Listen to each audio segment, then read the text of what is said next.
Muito boa tarde para vocês que estão ligadinhos na Melodia FM 87.9, seja pelas ondas do rádio ou pelo canal do YouTube. Esse é o Crescer e Brilhar de sexta-feira, Crescer e Brilhar, onde a gente fala sobre saúde e bem-estar. Eu sou a Eneida Sol e esse aqui é o meu parceiro Joelísio Fraga. Vamos ter aqui conosco hoje, que já está aqui, na verdade, a Marta Marcelos. Olha que chique, gente. Ela que é enfermeira paliativista. Tudo bem, Marta? Tudo bom, boa tarde, tudo bem. Seja muito bem-vinda Obrigada. ao Crescer e Brilhar. E vamos falar aí sobre cuidados paliativos. Vamos sim. Você é formada... Formada, eu não sei se é formada, fez... Eu sou especialista em cuidados paliativos pelo Einstein. Isso mesmo, tá vendo? Ela é especialista lá pelo Hospital São Paulo, né? Hospital Albert Einstein, gente. Gente, que legal. Vamos falar aí agora com a doula da morte. A doula da morte. Eu falei tanto disso lá na internet, né? Porque traz um suspense. Um suspense, doula né? Da morte. Não é macabro, mas traz um suspense. Jalísio, cadê você? Estou aqui, boa tarde para quem está nos assistindo, né, no YouTube e ouvindo aí pela Melodia FM. E eu agradeço o convite, aceito, né? Eu que agradeço. Marta, que é a fera do paliativista que aqui, isso, do paliativismo aqui em Vitória da Conquista. Não. E é um tema hoje que a gente vai quebrar esse tabu, viu, Marta? Sim. Tanto eu sempre falo que o paciente que recebe o diagnóstico do câncer, muitos dele vê uma sentença, como uma sentença de morte. E quando você vê também falar assim, o paciente vai ter a partir de agora um cuidado paliativo, também já é visto como uma sentença de morte, né? E vamos quebrar isso hoje aqui. Vamos né? sim. Muito obrigado por ter aceito o nosso que agradeço. convite. E quem é Marta? Olha, gente, Marta com TH, viu? Com TH. É a mulher do 3M, Marta Marcelos Moura. Moura, isso. Quem é Marta?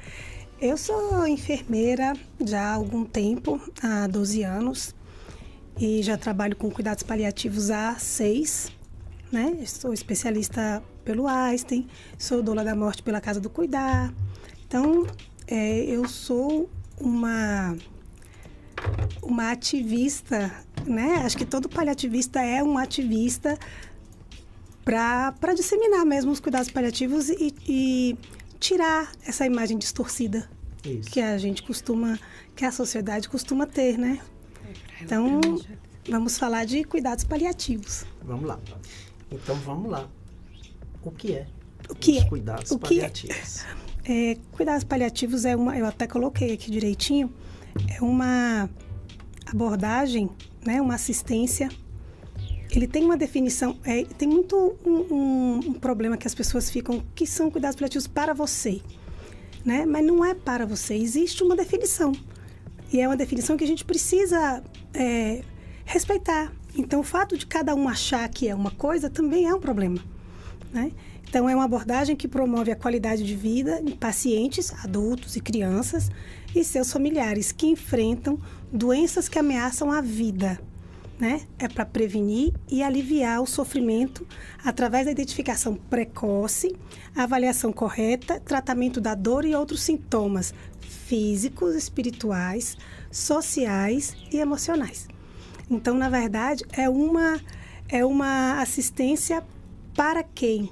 Para pacientes que estão enfrentando uma doença grave que ameaça a vida, para eles e para suas famílias, né? Então, é uma assistência.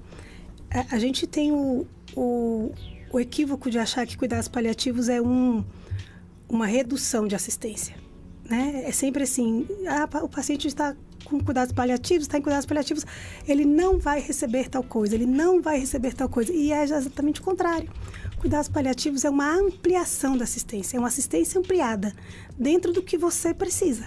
Na verdade, o cuidado paliativo, a gente fala paliativo, ele traz essa qualidade de vida, né, para o doente. Sim, exatamente. Por isso que ele é uma assistência ampliada, né? Porque a gente não olha para a doença só, a gente olha para a pessoa, para o indivíduo, né? Então, o indivíduo, ele tem que seguir a vida dele enquanto está doente.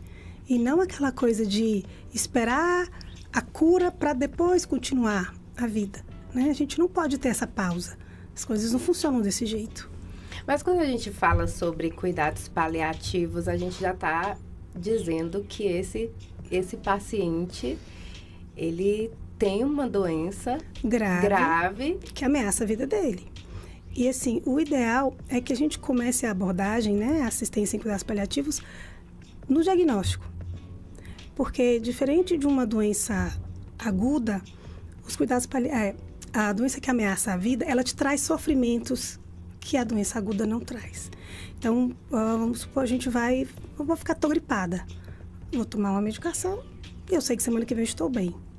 Recebi o diagnóstico de uma doença grave, que ameaça a minha vida, né? Isso vai mudar toda a minha vida a partir dali. A minha vida e da minha família. Então, isso vai trazer um sofrimento, não só físico, porque o tratamento vai trazer um sofrimento físico, mas vai trazer vários questionamentos espirituais, emocionais e sociais que vão me trazer sofrimento. É aquele questionamento de, eu não vou poder trabalhar? Quem vai pagar as contas? Como eu vou me sustentar? Né? E tem aquela outra coisa, poxa, a vida inteira eu tive, a depender de como é a sua relação com a sua espiritualidade, né? A minha vida toda eu sempre fui uma pessoa boa para agora estar passando por isso, né? É como se isso fosse um castigo. E tem aquele outro questionamento que você sempre fala, tanta gente no mundo que poderia estar doente, né? E eu estou doente. Então, esses questionamentos, eles trazem muito sofrimento para a pessoa. Muita tristeza, né? De ficar sem chão, de ficar sem entender os próximos passos. E os cuidados paliativos, eu sempre digo que a gente precisa prestar atenção, não é viver a dor do outro, é deixar o outro viver a dor dele e você estar com ele. Isso faz uma diferença muito grande, né? Porque é aquela coisa de quando você calça o sapato do outro, você escolhe um caminho que talvez ele não escolhesse. Sim. Né? Então, ele vai escolher o caminho dele e você vai estar ao lado. Então, assistência de cuidados paliativos é exatamente isso. À medida que o tratamento vai acontecendo e que o tratamento modificador da doença vai parando de funcionar, a assistência em cuidados paliativos vai ficando mais ampliada, ela vai se ampliando para poder abordar todos os sofrimentos que esse tratamento e essa falta de tratamento, né, vai trazer também. Ou seja, nem sempre a pessoa está num estágio terminal da doença, né? Sim. Pode acontecer a cura ou não. Sim, sim. Então, assim, além de pacientes com doenças graves que ameaçam a vida, a gente dá assistência a pacientes que estão em fim de vida. Então, se associa muito os cuidados paliativos aos pacientes em fim de vida por conta disso também. Então, mas hoje a gente já sabe, a gente tem artigos, a gente tem já campanhas, a gente já tem associações, a gente tem vários jornalistas por aí, né? Então, assim, que começam a divulgar a importância disso e a diferença que isso faz na qualidade de vida, né? Então, quando a gente fala em cuidados paliativos, a gente está falando de vida. Vida boa enquanto se tiver a vida. Sim. Não desistam, gente. Não desiste. Não é uma opção, né? Não é. Qual é o perfil desses pacientes? Olha, os pacientes que vão se beneficiar com assistência em cuidados paliativos são pacientes com diagnóstico de doença grave que ameaça a vida, né? São de crianças. A gente tem, inclusive, uma parte que aborda as mães que perdem os bebês. Então, do neonato até o velhinho. Tem um diagnóstico, uma doença que ameaça a vida, vai se beneficiar com os cuidados paliativos. O cuidado paliativo é para quando não se tem mais o que fazer com o paciente? Então, isso é uma grande confusão, né? Sempre há o que fazer, né? A gente precisa entender que, às vezes, o paciente não precisa do que a gente sabe fazer, né? O paciente não é um espelho do que eu sei fazer. Eu é que preciso me adequar à necessidade dele, né? Eu sei fazer um monte de coisa, mas vários pacientes meus não precisam da metade das coisas que eu sei fazer. Eles precisam de outras abordagens. E entender que a minha limitação em não poder oferecer para ele o que ele precisa é uma limitação minha. né? Então, quando eu falo que eu não tenho mais nada para fazer, eu deveria falar que eu não sei mais o que fazer. Né? Então, assim, a gente acaba ficando é uma obstinação terapêutica o tempo inteiro, porque você não quer assumir que você não sabe o que fazer a partir daquele momento. Né? Mas outros profissionais sabem o que fazer. Eu não preciso, a gente tem que parar com isso. Achar que a questão do paciente estar em cuidados paliativos, você vai ficar retirando a assistência, né? Você vai ficar tirando, ou então colocando o paciente em caixinhas. É uma coisa que eu sempre converso quando eu dou aula. Quando você amplia a assistência, você tira o paciente da caixinha. E quando você escuta alguém falar, olha, o paciente no hospital, eu escuto muito, esse paciente está em cuidados paliativos, não entuba, não vai para UTI, não é não, sabe? Tudo depende, a resposta de tudo em cuidados paliativos depende. É porque as pessoas associaram isso, né? Que quando o paciente está em cuidados paliativos, ele já está no final da vida. Sim. Então, não precisa fazer certas coisas que pode fazer por uma outra pessoa que ainda tem vida. Sim, né? sim. E não só as pessoas, mas também os próprios médicos, né? Os próprios profissionais de saúde têm uma ideia errada, equivocada. Então, essa confusão, ela acaba sendo passada para a sociedade. E muita gente deixa de ter a assistência com qualidade, que vai fazer uma diferença muito grande durante o tratamento, por um receio. Né? Eu já tive pacientes que, quando leu no meu jaleco enfermeira paliativista, começou a chorar. Ai, meu Deus, vou morrer. Porque achou que estava... sabe aquela coisa assim? Exatamente já isso. Era. Ai, Jesus! O que ela está fazendo aqui, sabe? E aí, quando você... Então, quer dizer que eu estou morrendo. Quer dizer que quando você começa a conversar e quando você explica, aí ela já fala assim, por que não veio antes? Né? Poxa, como poderia ter sido melhor, né? Como poderia ter sido diferente? Porque como você colocou, você vai auxiliar a pessoa no tratamento dela, vai conversar com a pessoa, então, Sim. né? Vai trazer essa leveza para o tratamento, porque às vezes a pessoa precisa só de uma palavra amiga, sim. Né? De um ombro ali, de um momento de ser compreendida, né? Porque às vezes as pessoas estão num momento tão de fragilidade e elas não são compreendidas na sua fragilidade, né? Na verdade, quando a gente recebe o diagnóstico de uma doença que ameaça a vida, você despersonifica a pessoa. E isso é o que acontece, né? Entra no consultório um pai, uma mãe e sai do consultório um paciente. E quando ele perde toda a autonomia dele, porque a família já começa a decidir o que vai acontecer com ele. Onde ele vai morar, o que vai acontecer, o que vai comer, o que vai vestir, se vai trabalhar, se não vai, né? E assim, e você está esquecendo que é uma pessoa.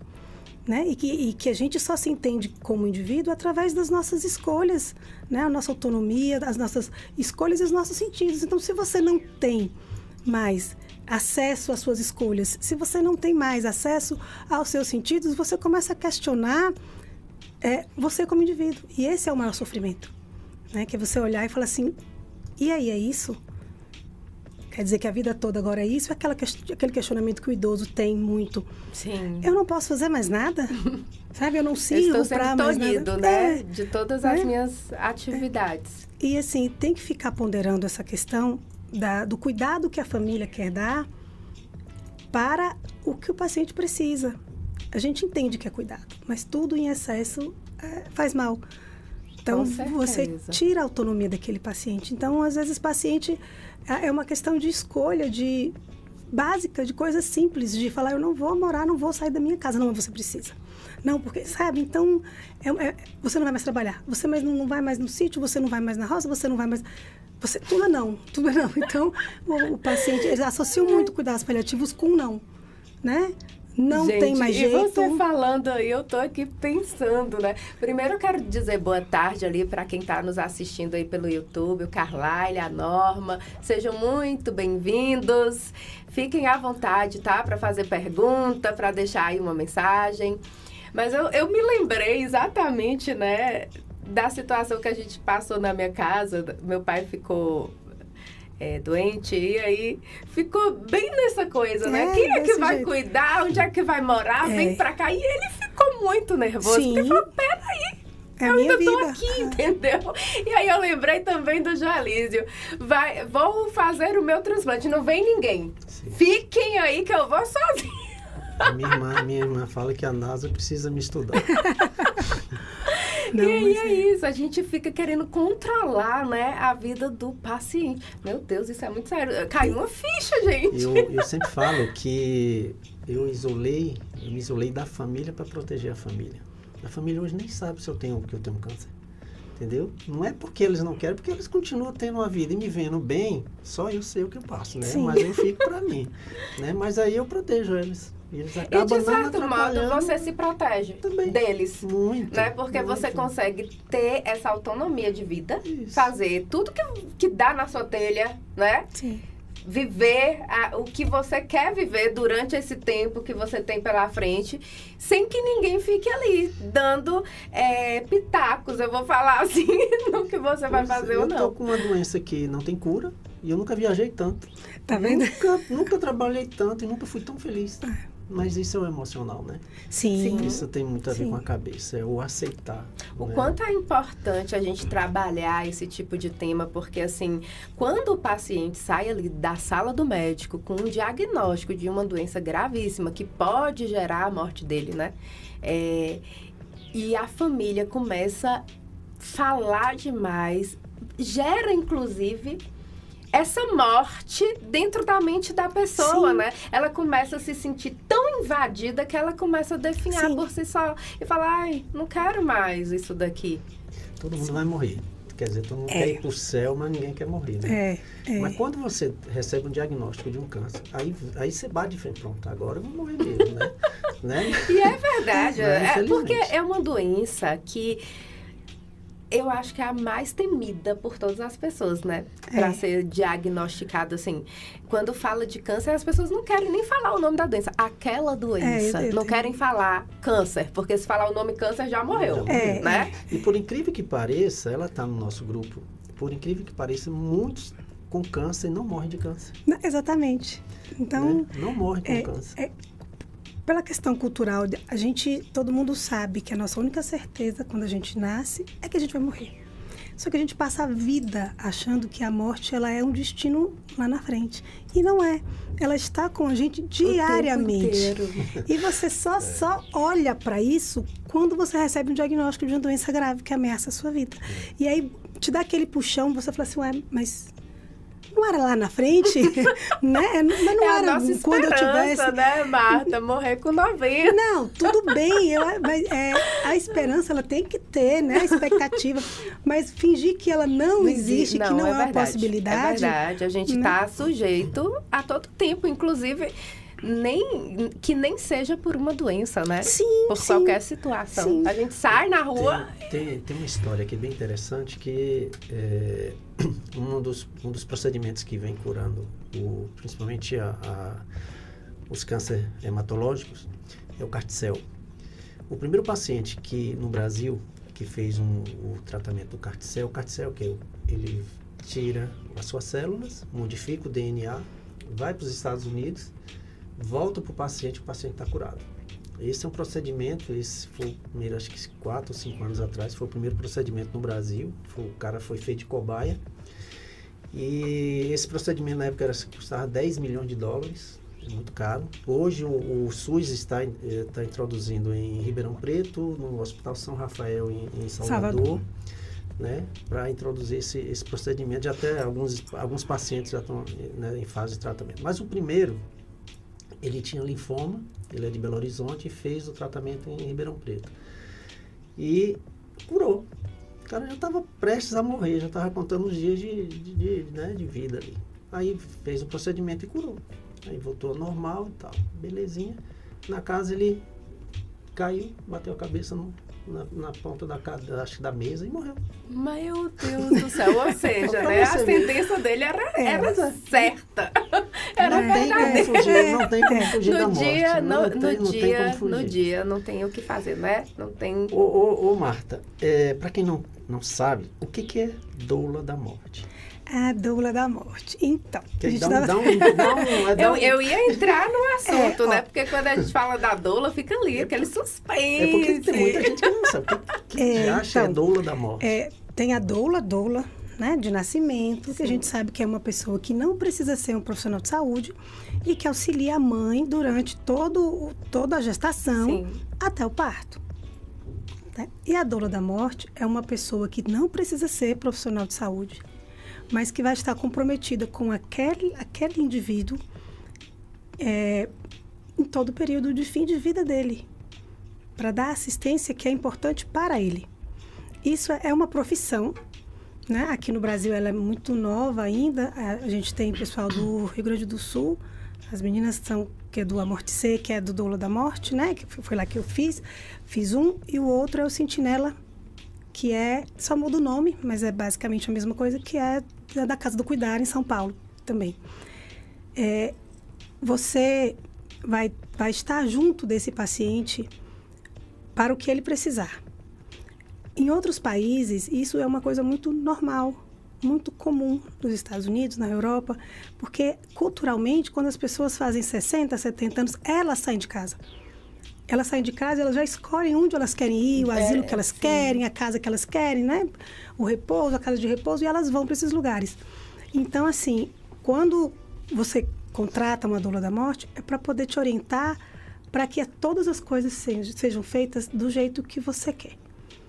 Né? Então, além da parte de cuidado, porque tem toda a parte de cuidado, tem a parte de terapias alternativas, né? Florais, música, tem toda a parte emocional também, tem a parte burocrática, que é aquela questão que a gente só lembra depois que a pessoa morre.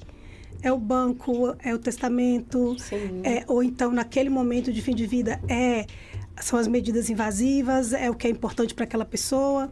Né? Então, é uma pessoa que vai estar junto a um paciente em fim de vida para poder ajudá-lo a organizar para que ele possa ir em paz. Na verdade, você vai ser responsável, né? Por toda essa organização da vida já no finzinho dela. Então, você vai amparar normalmente como... o emocional, toda essa parte, mas também ficar atento para outras questões que talvez a família não está dando conta. Geralmente ali, né? A família não quer nem aquela coisa, vamos falar disso depois, não fala disso, você está atraindo, né? Essas coisas todas. Mas a pessoa tem aquela clareza de falar, não, mas eu não quero deixar isso mal resolvido. Né? Eu não quero deixar... questões assim relacionadas a funeral, eles conversam essas coisas? Sim, de falar... o que querem, o que não querem. Olha, quando chegar a minha hora, né? Eu não quero flor de tal cor, sabe? Eu não quero ser enterrado, eu não quero... Porque a gente... Eu quero estar com tal roupa. Ou então eu quero levar isso comigo, né? Assim, eu tive um paciente daqui que ele tinha um cordãozinho de ouro com um crucifixo e ele falava, assim, 103 anos, já bem idoso. E ele colocava embaixo do travesseiro e ele falava assim, vai comigo, viu? Eu falei, tá bom. Vai comigo. Eu falei, não, tá bom. Né? E aí, quando ele faleceu, a família foi, tudo. Aí eu peguei, eu falei, vai com ele. Ah, mas a lembrança, vai com ele. Ele pediu, gente. Entendeu? Vai com ele. Então, assim, é para garantir mesmo, né? Essa questão do que o que ele quer seja feito do paciente. As pessoas não te acham insensíveis, né? Então, não, porque insensíveis muita não. gente deve falar muito, essa pessoa vive morrendo, essa mulher não tem coração, não. Pois não. As pessoas acham assim, que eu sofro, né? Sim. Isso é um questionamento. Não é muito triste? Ou então, quando fala assim, poxa, como é que tá a sua paciente? Eu falo, minha paciente tá bem, tá em fim de vida. Mas como ela tá bem, tá em fim de vida? Eu falei, mas... né? Como ela tá bem, tá em fim de vida? Eu falei, mas ela tá bem. O fim de vida é uma condição da vida dela. Né? Eu não consigo mudar o fim de vida, né? O desfecho. Mas eu consigo mudar até a hora do desfecho e depois todos os outros sofrimentos. Porque tem sofrimento que ele é inerente àquela situação. E tem sofrimento que a gente constrói. Então, esses que a gente constrói é o que eu foco para que não deixe a pessoa construir. né? E então eles sempre se preocupam assim, não é muito triste, oh, que pena. Ou eu falei, não, mas tá tudo bem. Como tudo bem? Tá tudo bem. Ela foi em paz, sabe? Assim, foi com dignidade, sabe? Até o final, ela se entendeu como ela, sabe? Os filhos, a família continuou olhando para ela e reconhecendo nela a mãe, nela a esposa, nela a avó. Porque acontece muito isso, de chegar no fim de vida, todo mundo olha e fala assim, é qualquer pessoa, menos a minha mãe. Sabe? Porque você olha para a pessoa e você não consegue ver nela as características que a sua mãe teria se ela pudesse escolher. É aquela coisa, se ela pudesse escolher, ela não estaria ali. Ela não estaria desse jeito, ela não estaria passando por isso assim, nesse hospital, ou entubado, ou alguma coisa desse tipo. Entendeu? E quando você consegue garantir a dignidade desse paciente, que é um dos fundamentos da gente, dos princípios, você consegue garantir que ele seja ele até o final. Né? E as pessoas começam a entender que os nossos entes queridos não precisam da nossa autorização, nem para adoecer, nem para morrer. Né? E que eles também não precisam de... A gente fala muito de... tenha força, fique forte, alguma coisa assim, como se a pessoa tivesse escolhido estar naquela situação. Ninguém acordou e falou, estou desocupado, peraí, estou com câncer. Vou arranjar uma coisa para perturbar aqui toda a minha vida.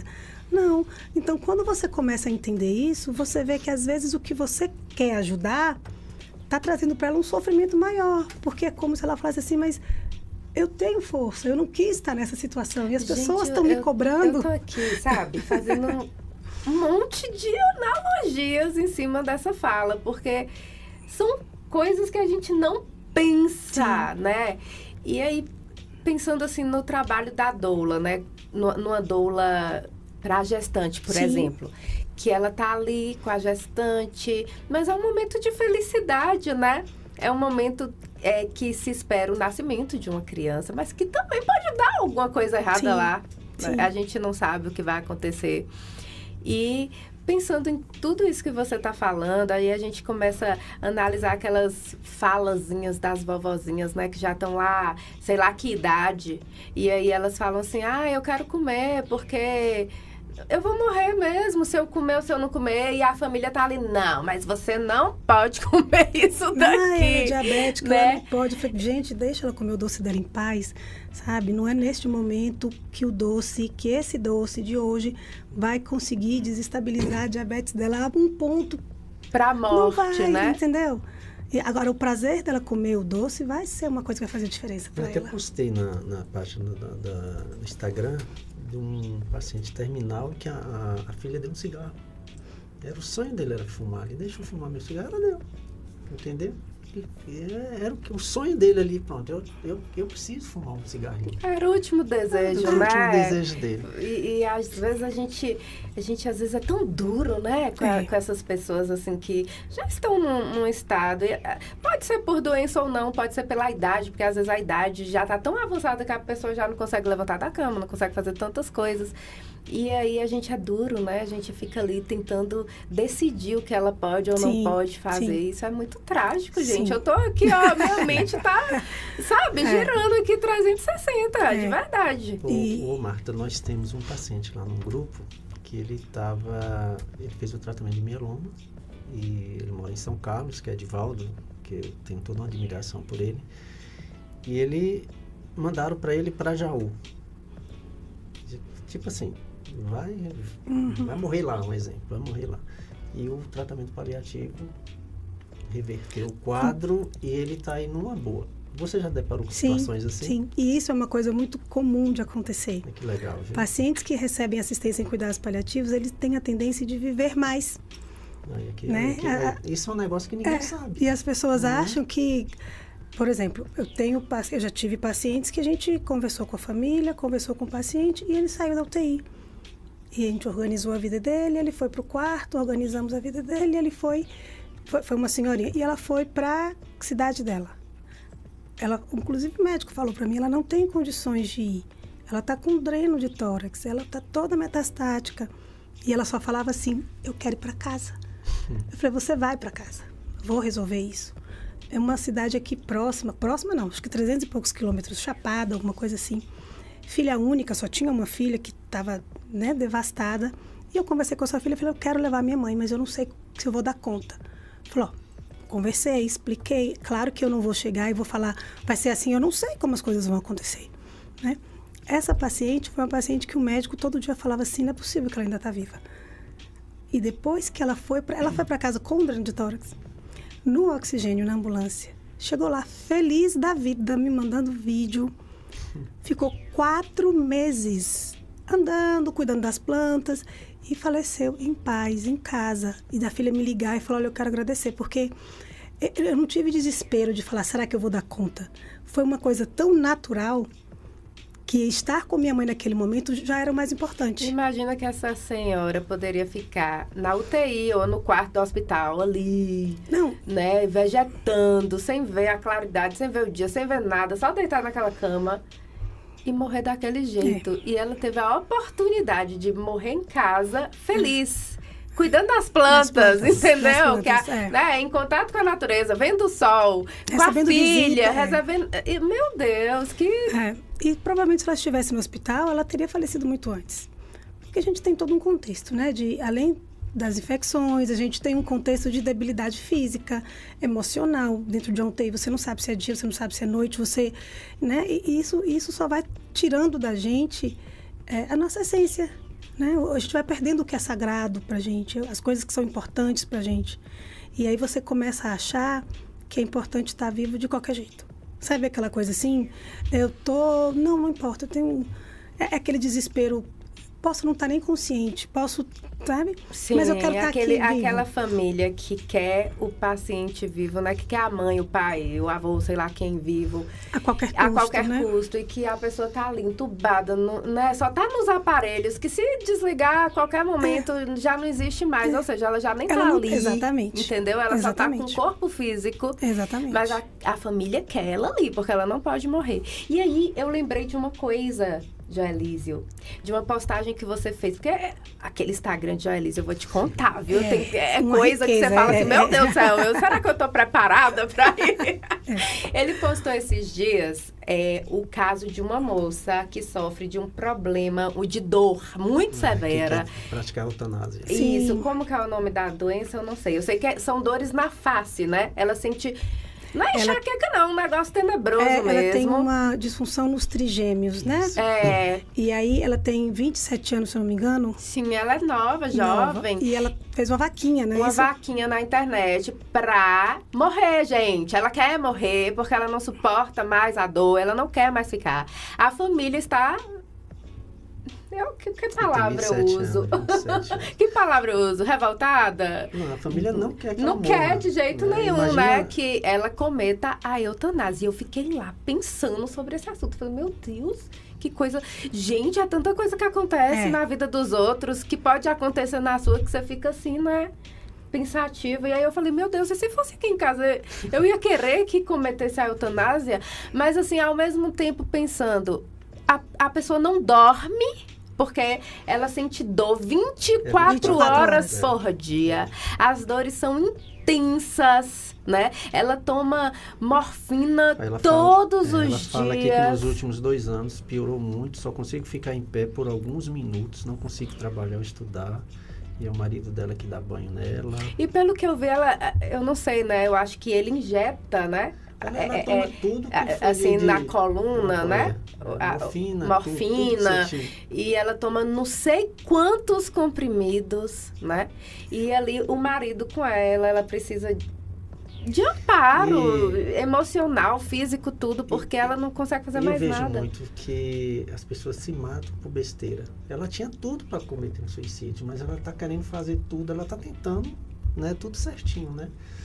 Porque... Manter a dignidade dela, né? Mas é muito triste esse negócio. Uma dor dessa forma, assim, uma vida dessa forma. E ela diz que tem momentos que a dor é tão intensa, assim, que parece que vai destruir tudo e ela não consegue ficar em casa. Ela precisa ir pro hospital, né? Eu fico imaginando, no início do meu tratamento, eu tomei 96 comprimidos de morfina em um mês. É uma dor no osso, o mieloma ele tem uma dor insuportável.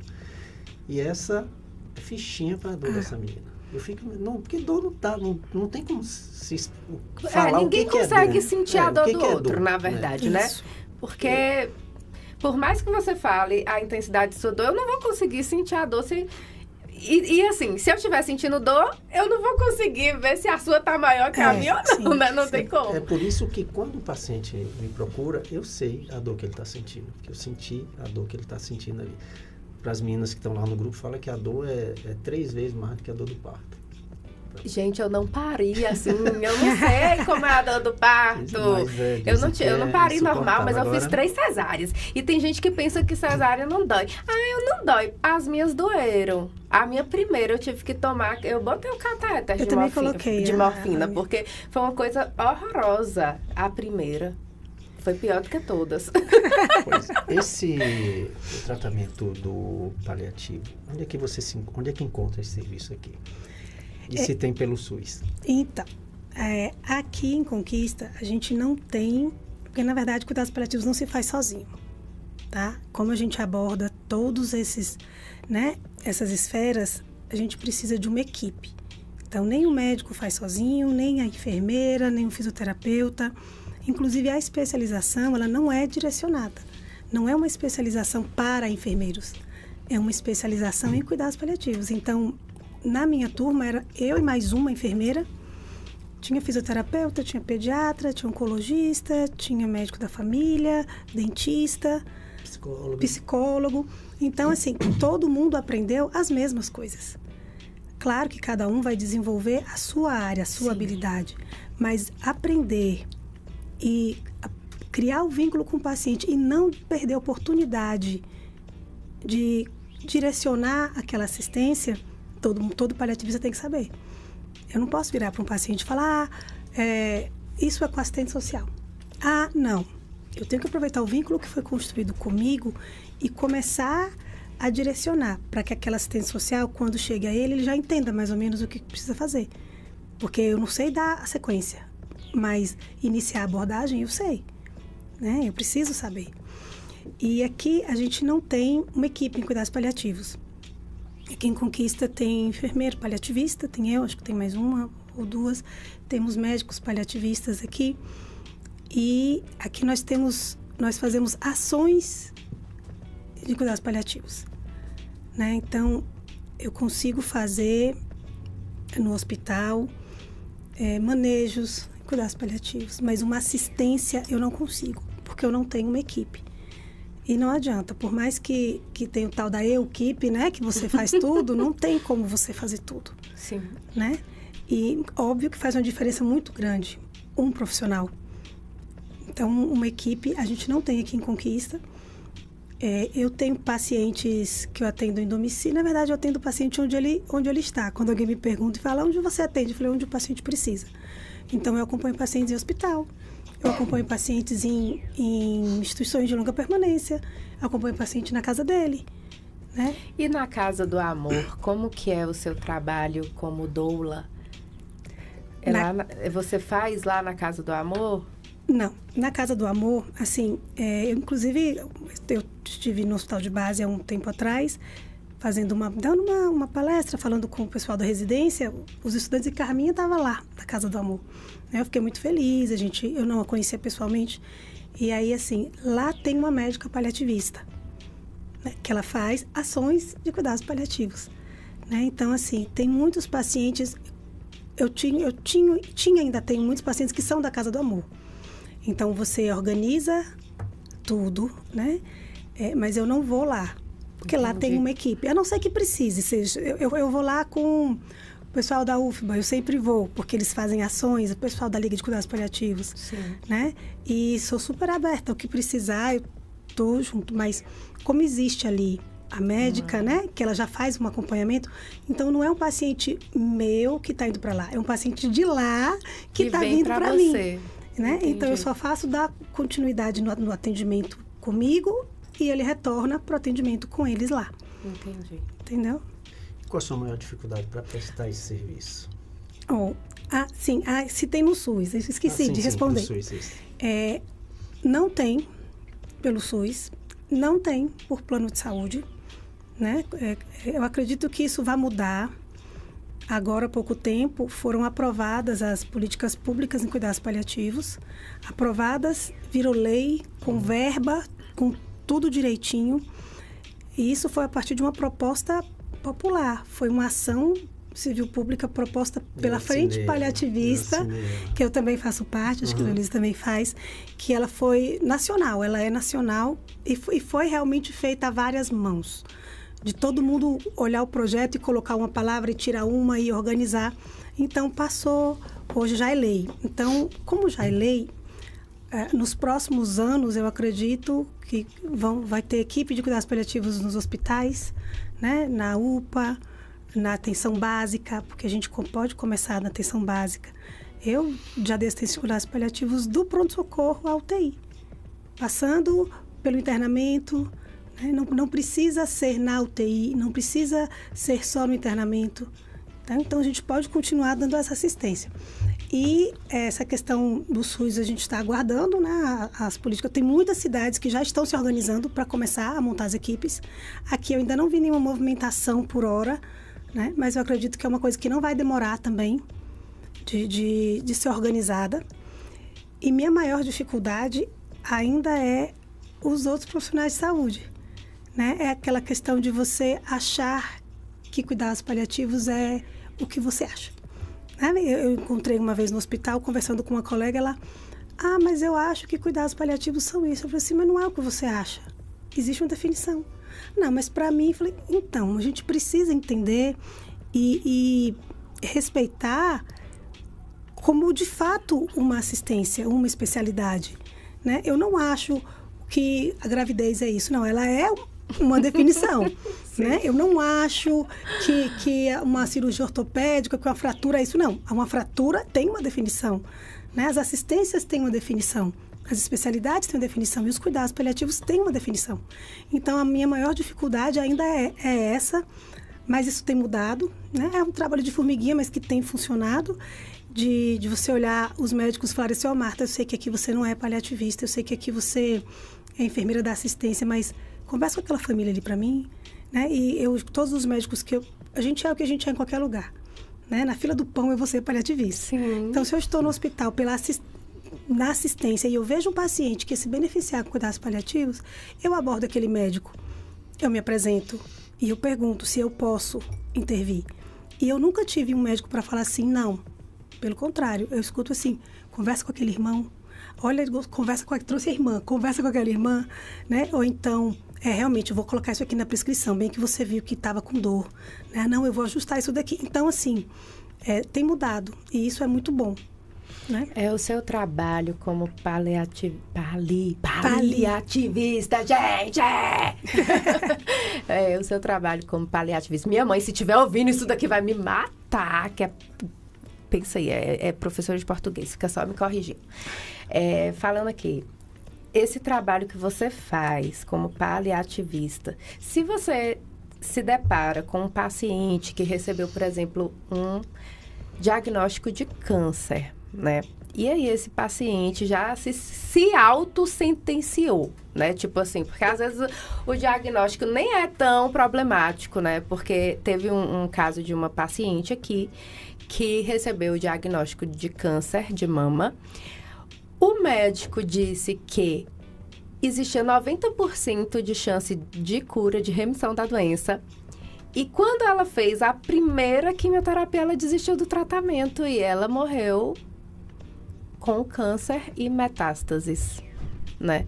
Então, assim, quando você encontra um paciente desse, você, como paliativista, você vai orientar esse paciente a importância desse tratamento. Sim. E você vai estar ali perto dele para que, no momento que ele é submetido ao tratamento, porque tem aquela fase antes, durante e depois, sim, né? Sim.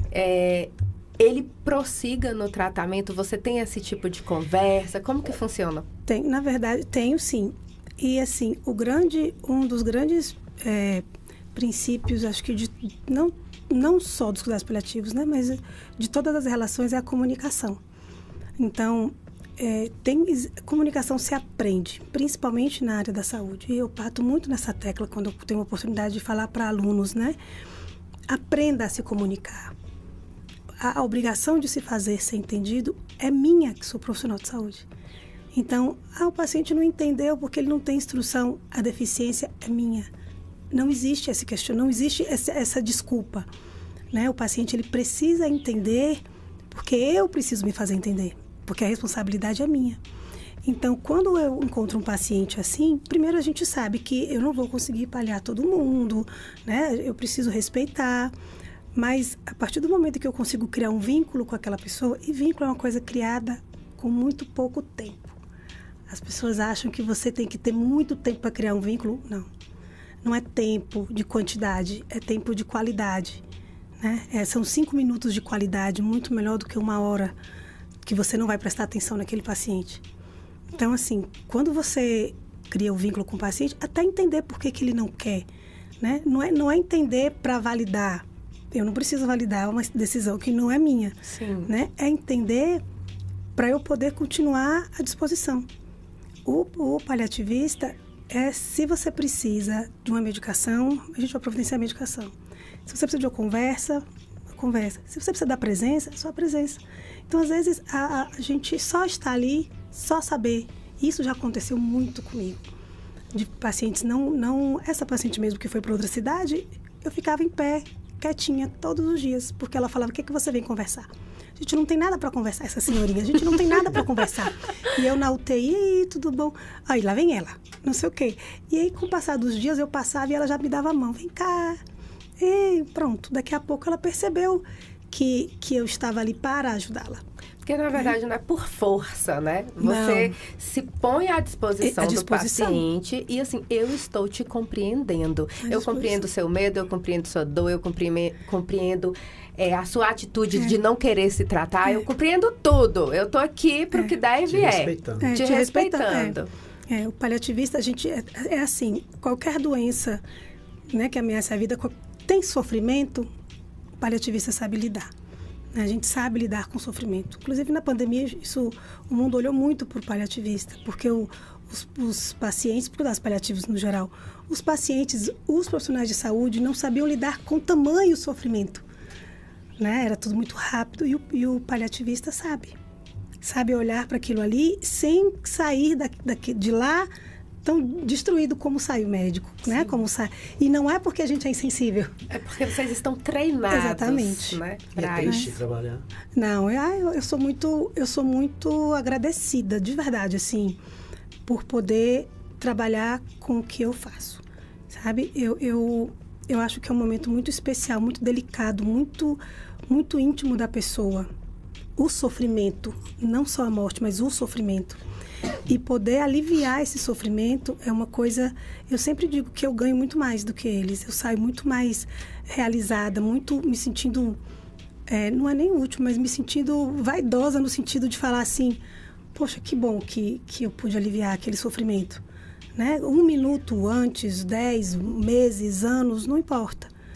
Né? Só na hora... Já faleceu, às vezes, na hora de tirar os dispositivos...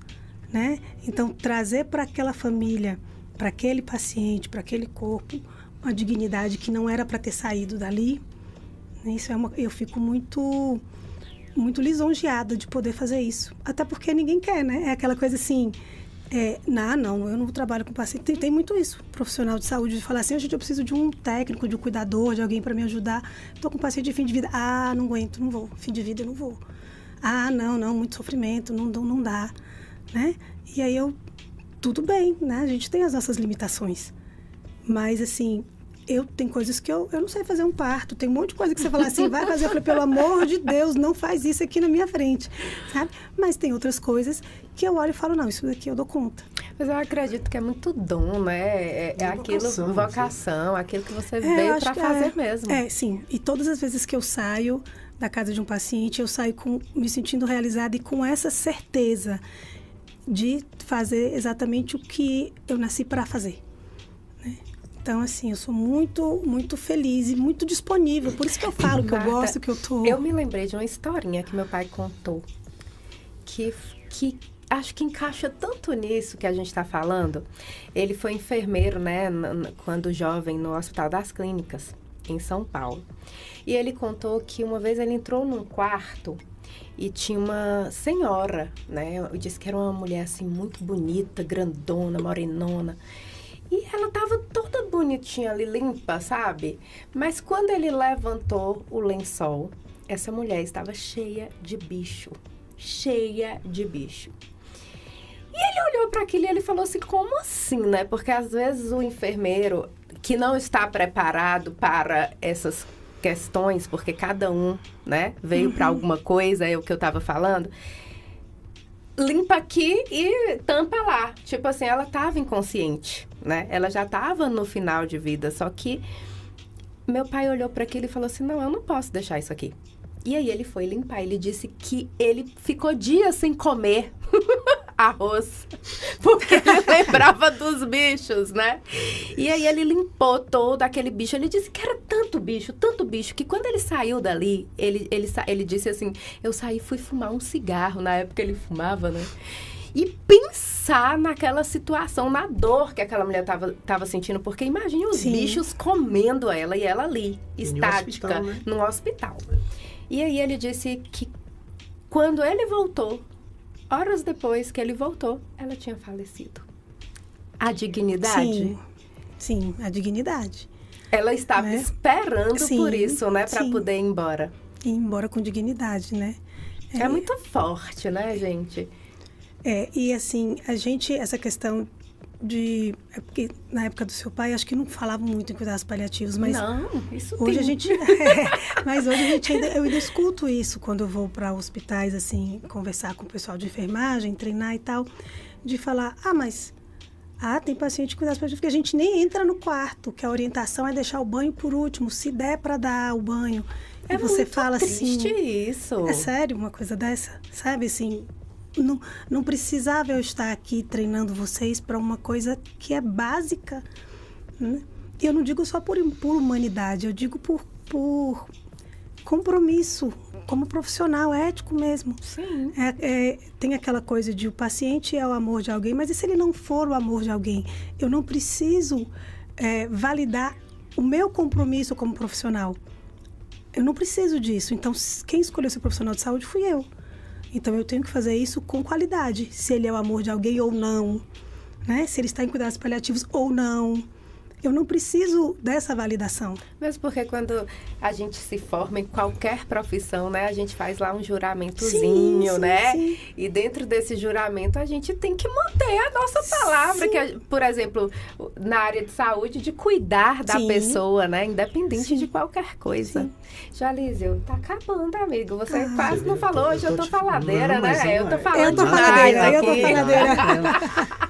Fala aí, Jalísio. Eu quero ver você agora. Não é um podcast para 2 horas? 2 horas, com certeza. Eu tenho mais perguntas, dia, né? Bom, eu tenho mais coisas para falar. Martinha, eu tive duas experiências agora de dezembro para cá. Tive uma pneumonia bem forte. Fiquei 8 dias na UTI. Quase que eu bati as botas, quase. E tive uma outra pneumonia que fui tratado em casa. Qual a diferença do paciente ser tratado lá no hospital e tratado em casa? Você sente diferença? Muita diferença, né? Eu acho que é a questão de você participar do cuidado, né? O paciente que está em casa, ele consegue participar do cuidado dele. E o paciente que está no hospital, dependendo da equipe, na maioria das vezes, ele não consegue. Ele é o objeto do cuidado de alguém. Ele não participa desse cuidado. E assim, a gente sabe que metabolicamente, fisiologicamente, todas as substâncias que são liberadas no nosso corpo quando a gente está bem, né? Quando a gente está tranquilo, quando a gente está na nossa casa, quando a gente se sente seguro, né? Então, estar em casa já vai tirar muito sofrimento que seria construído por você estar no hospital. Das infecções. E ainda tem a parte das infecções, né? A hospitalização, ela tem sido, principalmente para pacientes idosos, eu tenho alguns pacientes idosos que exatamente para não serem mais hospitalizados, sabe? Me chamaram para que eles não fossem mais. As últimas foram traumáticas, sabe? Aquela coisa assim de chegar lá e sentir dor, né? Ou então fazer todo um aparato, chega lá, dá uma dipirona, e da família fala assim, mas precisava ter tirado de casa, né? Para isso, esse transtorno todo, será que em casa ela não seria mais bem cuidada? Existe essa possibilidade dessa assistência? E existe, né? Então, a qualidade em casa ela é visível, ela é notada, assim, a cada visita. E quando que isso pode acontecer, né? Porque boa parte dos pacientes, eles são mantidos lá no hospital, né? E alguns ficam, eu quero ir, alguns pedem para ir, né? Sim. E às vezes não vão e morrem ali no hospital, longe da família, longe do lugar que se sente bem e tudo. Como que se define isso de tirar o paciente do hospital ou não? É assim, na verdade, a pessoa não tem que ir para casa a qualquer custo, né? Você só pode dar e tirar o paciente do hospital se você tiver como dar para ele em casa uma assistência adequada. Porque não é a qualquer custo, não, ele quer ir para casa, não. Ele precisa ter a dor dele controlada, ter profissionais que vão dar assistência a ele em casa para que ele se restabeleça. E que fique estável. Possa criar uma UTI se for necessário, um home care, Tem essa questão de home care. Eu tive uma paciente que ela falou para a médica que ela ia embora de qualquer jeito. Ela não estava nem comendo mais no hospital. E a médica me ligou e falou, se você atendê-la, eu dou alta. Eu falei, não, eu atendo. Agora você tem que se comprometer a ficar 30 dias na cidade. Eu falei, eu fico. A paciente foi para casa, a médica me ligou e falou assim, ela nem falou com você direito, eu aposto. Aí eu filmei. Ela dando risada, assistindo a Globo e mandando um beijo pra médica.